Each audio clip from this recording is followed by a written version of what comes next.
여러분 안녕하세요. 광주 역사민속박물관 학예연구사 부유진입니다. 올해는 광주 상수도가 시작된 지 꼭 100년째 되는 해인데요. 저희 박물관에서는 광주 상수도 100년의 역사를 회고하고 물의 미래 가치를 제시하는 도시화물 전시회를 마련하였습니다. 전시회는 총 3부로 구성되어 있는데요. 이번 전시가 광주 상수도 역사에 초점이 맞춰져 있는 만큼 일부는 상수도 이전의 물 사용 역사를 우물을 중심으로 살폈습니다. 2부는 우리나라의 상수도 도입과 광주 상수도 100년의 여정을 다룹니다. 3부는 수도와 관련한 생활상을 들여다보고 물의 오늘과 내일을 보고자 했습니다. 특별한 전시회이니만큼 일일 해설사를 모셨는데요. 우리 광주에 무려 1500년이 넘도록 살았다고 해요. 여러분 궁금하시죠? 광용 씨를 함께 불러볼까요? 광용 씨! 안녕하세요. 저는 1500년간 광주에서 살고 있는 광주의 영 광용이라고 합니다. 광주 역사민속박물관에서 물과 관련한 전시를 한다고 하기에 한달음에 달려왔어요. 제가 바로 물을 관장하는 신 아니겠습니까? 제가 처음 광주에 온 때가 서기 500년 정도 됐을 거예요. 그때는 지금처럼 수도꼭지 틀면 물이 나오는 게 아니잖아요. 그래서 하천 옆이나 습지 쪽에서 보통 모여서 살았죠. 왜냐면 물을 구하기 쉬우니까. 지금 보시는 이 도수가 이게 물을 보내는 관인데요. 이런 수로를 이용해서 멀리 있는 물을 최대한 가까운 데서 사용할 수가 있었던 거죠. 여러분, 그렇지만 물이 안 오면 하천도 말라버리기 일쑤였죠. 비를 바라는 의식이 지금 보면 미신이다, 비과학적인 의례라 생각하실 수 있는데요. 그만큼 물에 대한 간절함이 있었던 거죠. 조선시대에는 국가나 지방정부 주도로 연례 행사로 치러졌는데요. 광주지에 보면 용연에서 기우제를 지내면 효험이 있다는 기록이 나와 있어요. 아주 먼 과거의 이야기 같지만 실제 우리 지역에서는 1980년대까지도 비를 바라는 의식이 곳곳에서 치러졌답니다. 그럼 본격적으로 일부로 들어가 볼까요? 렛츠고! 제가 광주에 처음 살았던 때 생각난다. 그때는 이렇게 나무로 우물을 만들었어요. 저쪽에 보시는 안악 3호분 고분벽화에 보시는 것처럼 나무 판을 이어서 만들다가 차츰 돌, 옹기 이런 것들로 재료가 바뀌더라고요.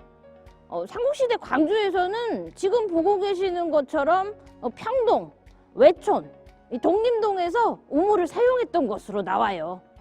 여기 말고 다른 데서는 우물을 사용 안 했어요? 물론 더 있을 수 있죠. 그렇지만 아직 발굴이 안 됐기 때문에 제가 함부로 말을 할 수는 없지 않겠어요? 여러분, 제가 누굽니까? 물을 관장하는 신, 용신 아닙니까? 제가 광주의 모든 우물 관리를 도맡았었죠. 1500년이나 되다 보니까 그간에 없어진 우물도 있고 새로 생긴 우물도 많이 있죠. 하나 꼭 짚는다면 다른 우물들이 서운해하니 따로 말은 하지 않겠습니다. 조선시대는 그럼 어디를 중점적으로 관리했어요? 신증 동국 여지 승람에는 광주 읍성에 100개가 넘는 우물이 있었다는 기록이 있는데요. 실제 이 일대에 대한 발굴 조사에서는 조선시대로 추정되는 우물은 이 2기가 조사됐어요. 광주 읍성 입지는 실제 이 물과 아주 관련이 깊어요. 다른 지역 읍성은 보통 이 고지대에 위치하잖아요. 광주 읍성이 평지에 위치한 것은 바로 광주천의 물을 끌어오기가 편리했던 측면이 크게 작용했었죠. 그리고 하천이 가깝다는 것은 그만큼 우물을 시설하기 용이해서 이 읍성의 입지에 물이 가장 중요한 요소로 작용했다는 것을 알 수 있어요. 우물이 오랜 시간 우리 삶을 결정짓는 중요한 조건이었던 거네요. 우리 선생님이 아주 똑똑하시네요. 와, 우물 위로 별이 쏟아지고 있어요. 여러분, 우물 뚜껑을 덮지 않는다는 것 이상하다고 생각하지 않으셨어요? 옛 사람들은 이 우물물이 하늘을 봐야 좋다고 생각했어요. 이 하늘과 이 땅이 감응한 물이 우물 속에 있다고 믿었죠. 이 우물 정자 우물투를 보면 어쩐지 별자리가 연상되지 않나요? 이 조선 후기 문헌인 산림경제에는 이 우물에 대한 옛 사람들의 관념을 다양하게 살펴볼 수 있으니까 이 천천히 읽어보시면 아주 유익하답니다. 장영 씨는 우물물 비워본 적 있어요? 저는 우물을 관장하지만 우물물을 따로 길러다 써본 적은 없어요. 하지만 많이 봤어요. 이 우물물 깃는 거 이거 보통 힘이 드는 일이 아니에요. 그래서 이 도르래로 들려서 올리고 이 항아리에 이 물을 일 때도 이 또아리 아시죠? 이 또아리에 머리를 괴고 이 충격을 흡수하고자 했죠. 제가 대신 들어주고 싶었던 적이 한두 번이 아니에요. 우물가는 되게 여성들이 많기는 했지만 그렇다고 남성들이 올 수 없었던 것은 아니에요. 이 김홍도 신윤부 그림에서 볼 수 있듯이 우물가는 이 낯선 남성과의 만남이 이루어지는 장소이기도 했죠. 우물가는 사람들의 일상만 펼쳐진 거 아니었잖아요. 맞아요.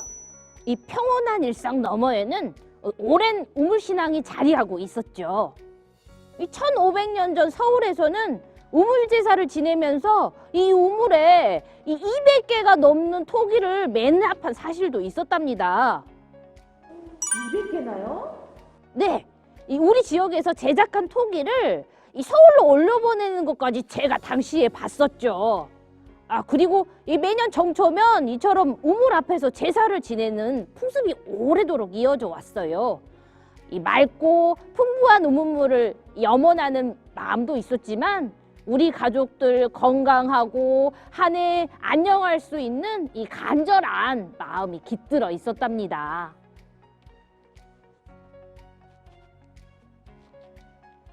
저와 같은 용이 우물을 통해 용궁으로 드나든다고 생각했기 때문에 이 보시는 것 같은 무신도에서도 용이 등장해서 인간 세계와 이 신성의 세계를 연결한다는 의미를 보여주기도 하고요.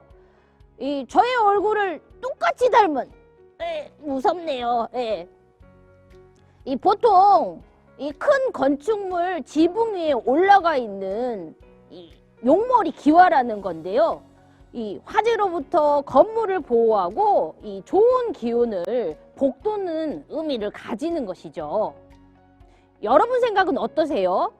이 우물에 대한 신앙이 어쩌면 오랜 시간 공동의 우물물을 지키고 사용할 수 있었던 굳은 약속 같은 거 아니었겠어요?